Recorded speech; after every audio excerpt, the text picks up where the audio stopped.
It's my pleasure to be with you. First of all, I want to let you know how grateful I am to be with you. I currently have the pleasure of serving in the calling as a member of a bishopric of the YSA. I love serving the YSA.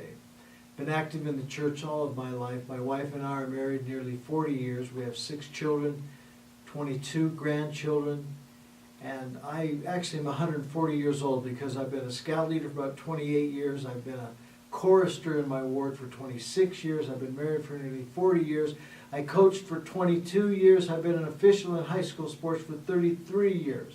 I put that all together, I'm 137 years old. Recently I attended training under the direction of Elder Christofferson. And while I was with Elder Christofferson, he was asked, what is the most important question facing the youth of the church? You know what his answer was? His answer was moral relativity.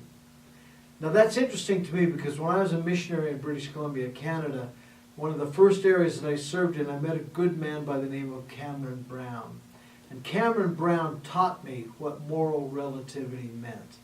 I'd never understood it, but I was a young man, I was a missionary, I was just beginning to start thinking about what my personal philosophy might be. I had a witness that the Book of Mormon was true, but I had a long way to go in a complete understanding of the restored gospel.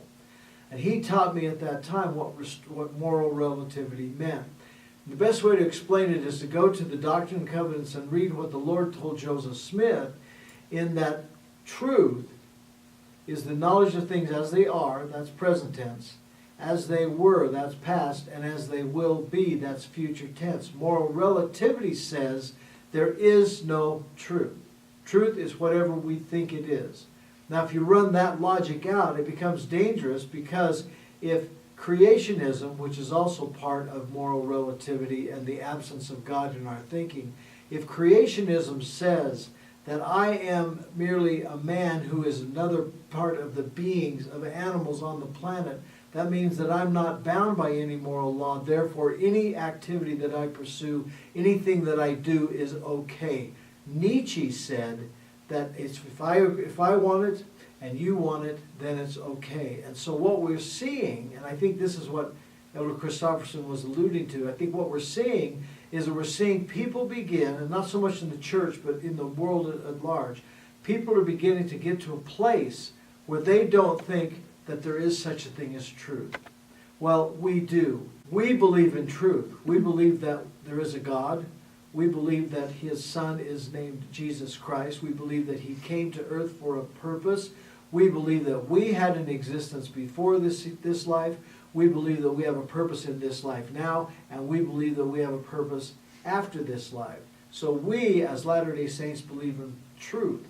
But you, as the parents of young people who go out into the world, you don't understand. Or if you as siblings, or you as teachers, or people who go out into the world, you're confronted. Even though you may believe that, the people you associate with will believe something different. Your children will interact with people who are being taught that there is no moral truth. So that's one of the big things that we face. And I appreciated Elder Christofferson's message that that's what the brethren are concerned about.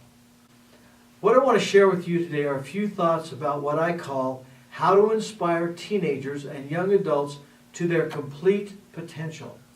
And I like the word complete, but I like to spell it in the archaic, which is spelled C-O-M-P-L-E-A-T, or compleat. Actually, it's complete. The reason I like that word over the spelling that is traditional, which is C-O-M-P-L-E-T-E, is that complete in the archaic form actually has a little different meaning than just completion. It means to bring all things pertinent to skill and necessity for potential. So complete potential means that you have the skills and all the things that you need to be able to rise to that potential. So imagine delivering a child to adulthood, 18, 20, 22, 30 years. Used to be that we thought a child was an adult at 18. Now it's 30 to 35 is really where we're seeing people really get the traction in their lives in the world that we live. In fact, the YSA program is focused in that decade between the 20 and the 30 mark, and it's a marvelous time to be with young people. But if you're thinking about raising a teenager and you want to deliver that teenager ready, complete to go on and achieve their potential, there are things that that person should be equipped with. I was reading Common Sense by Thomas Paine, and he spoke of what he called the heavenly goods. And I love that, because the heavenly goods are the virtues. They're what Paul talked about when he talked about integrity, hard work, perseverance, long-suffering, easily entreated, patient, temperate. Recently, Elder Hale spoke about how to become a disciple of Christ, and he used Peter's admonition, which is to start with diligence and then add godliness, and the same thing, the same godly goods, the same heavenly goods, the virtues. I love the virtues. I have a friend who was recently released as a mission president. He was a mission president in Concepcion, Chile. And I said, tell me about being a mission president. He said, it's interesting. One of the first things we do when we got a new missionary is we would look at where that missionary was from. And if we saw that that missionary was from an Idaho farm, a Wyoming ranch, we were excited because we knew that that missionary came equipped with the ability to work hard, the ability to overcome difficulty. And we loved that, and we looked for those people. One time I was in a meeting with Rosemary Wixom, former primary president. Rosemary said, teach your children to do hard things. Neil Maxwell, in a talk that he gave in 1972 called The Man of Christ, says that we need to be careful about giving our children so much that they become done in because we've done for them so much. That we can actually do so much for a child that we get to a point where we can do nothing with the child, which I think is a great attitude about parenting. So the virtues are important, but when I talk about raising children, I want to raise children who are equipped to move forward in their life after they leave my home. I tease my wife, or she teases me, because I think our children should pay rent after 18. She never lets me do it, but I think they should, because at 18, I want you to be equipped to go forward with your life, to make the decisions you want, to be able to move on. Now, there are many situations, and there are always extreme cases. There's always extenuating cases, so I'm not advocating that you shouldn't be there as their parent. But I do want to equip my child for maturity, for service, for testimony, and for the ability to continue on and grow down that path of truth, that path that we call the plan of happiness, that path of becoming a better disciple, a greater servant, a better person within the kingdom of God. Those things are always important for us. So that's something that's really, really critical to me. I think there are three very important things in helping a child understand how to do that, and in helping a child be able to be inspired.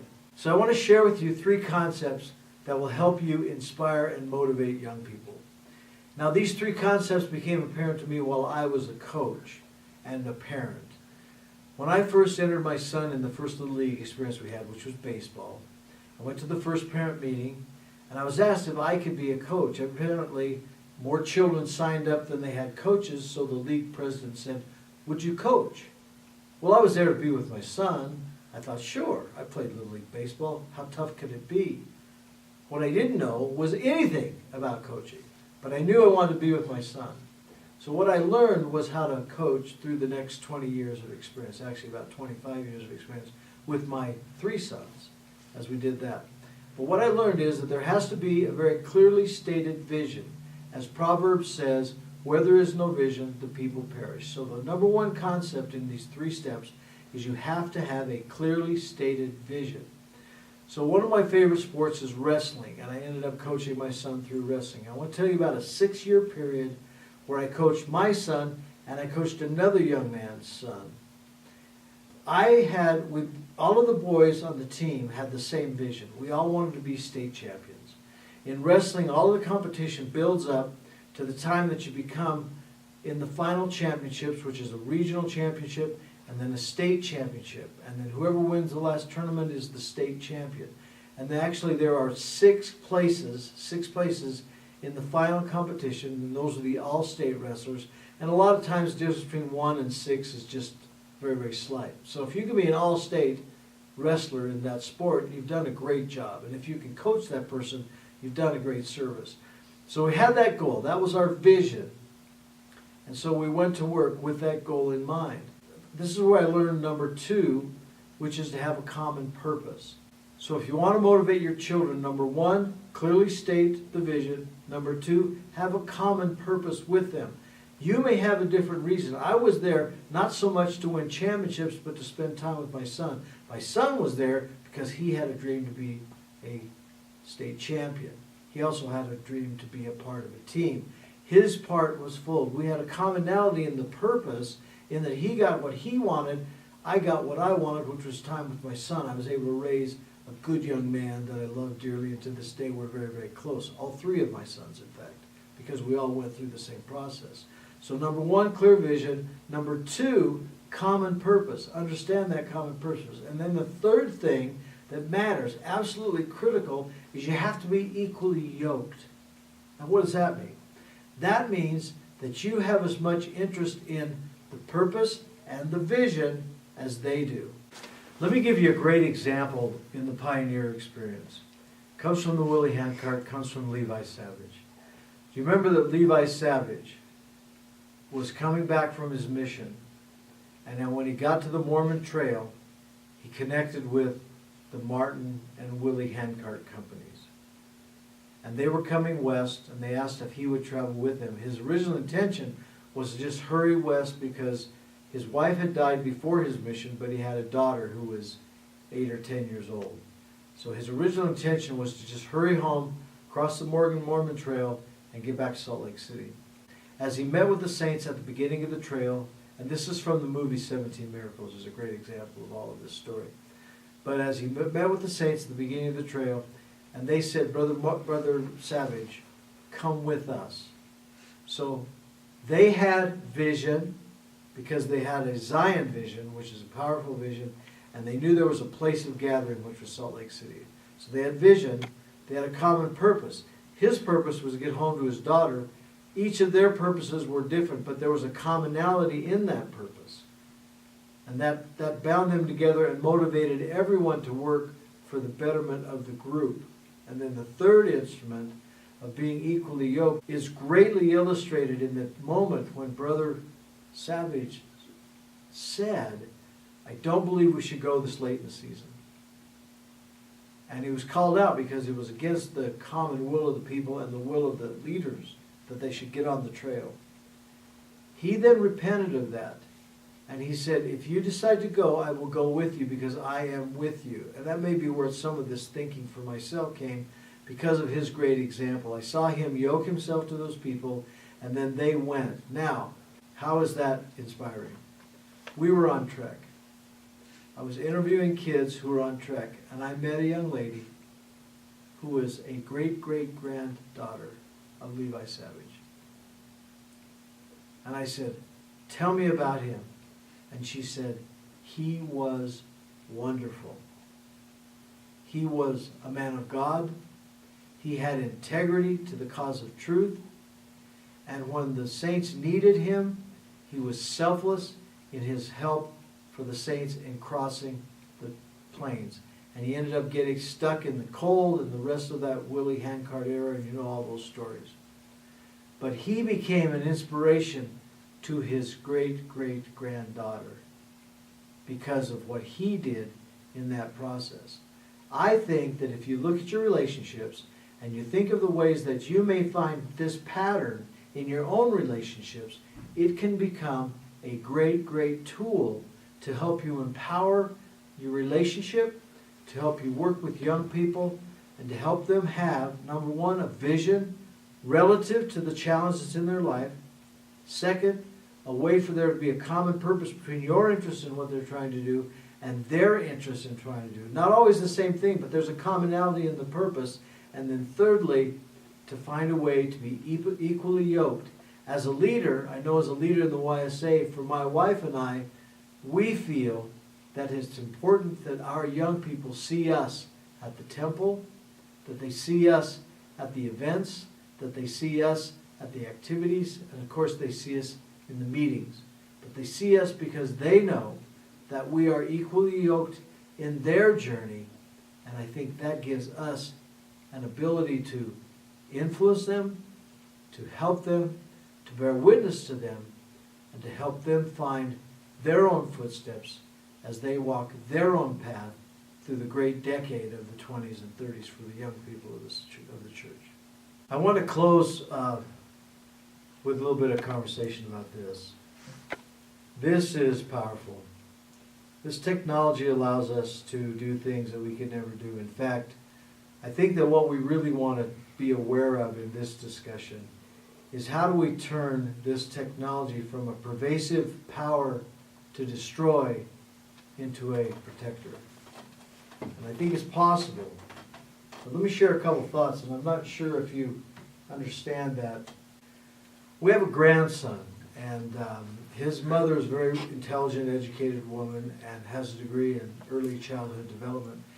And I love how she's parenting him.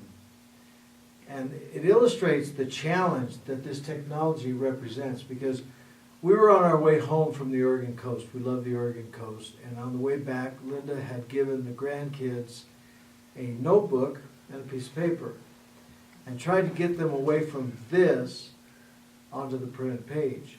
And the reason that's critical is the printed page, in order for you to write, in classic education, let me go back. In classic education, we started by teaching you how to read, how to write, and then how to think, how to reckon, how to do rhetoric, how to persuade. Reading, writing, reckoning. Then we added numbers, which became math, algebra, science, and astronomy. But first it was reading and writing.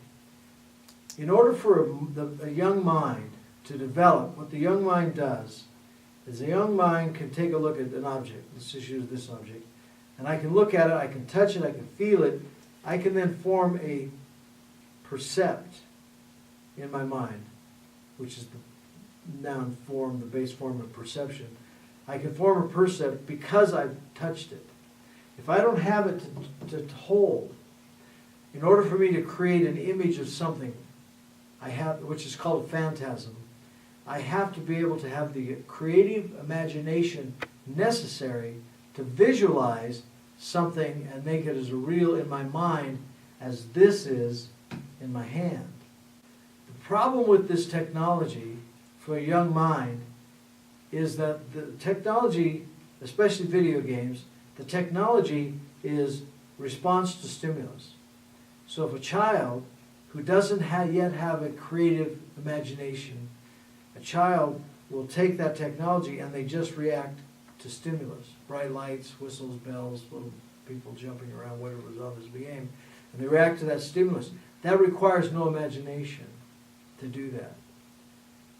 But if I'm going to take an image, if I'm going to write, I'm taking an image in my mind, I'm creating a symbol of that image, and I'm putting it on paper so I can communicate from you, from my mind to you through the medium of paper, that image that's in my mind. That's what writing does. So in order to develop the ability to write, I have to have a creative imagination.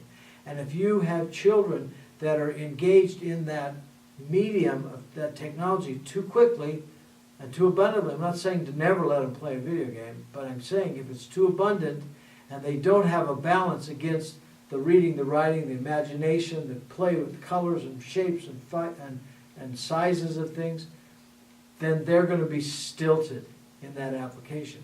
That's the first danger. So I was grateful to see that we gave Jack a piece of paper and a pencil, and for 8 hours, 10 hours, he sat in his car seat with a piece of paper and he wrote images.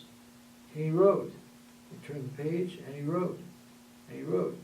Now he's my grandson, so he's exceptional, but it was wonderful to see him. Whatever was in his mind, he was creating images on the page and putting it down on the paper. And I was so gratified by that, as opposed to the child that clamors for that technology and works that, and that's what they utilize to entertain themselves, because the damage there is that they're losing that creative imagination. So in closing, I just want to thank you for spending some time with me and letting me have an opportunity to share a couple of thoughts. I think constantly. It's my biggest problem. I think and I read dictionaries. My qualifications are my experience. My time spent in raising children. I love to tell people that I'm not rich and I'm not famous, but I got good kids. And I've invested in them to have those children. I love this gospel. I love the people associated with it. I love the potential of each of us. And I would consider it an honor to be able to spend some time with you at Education Week. Thank you very much.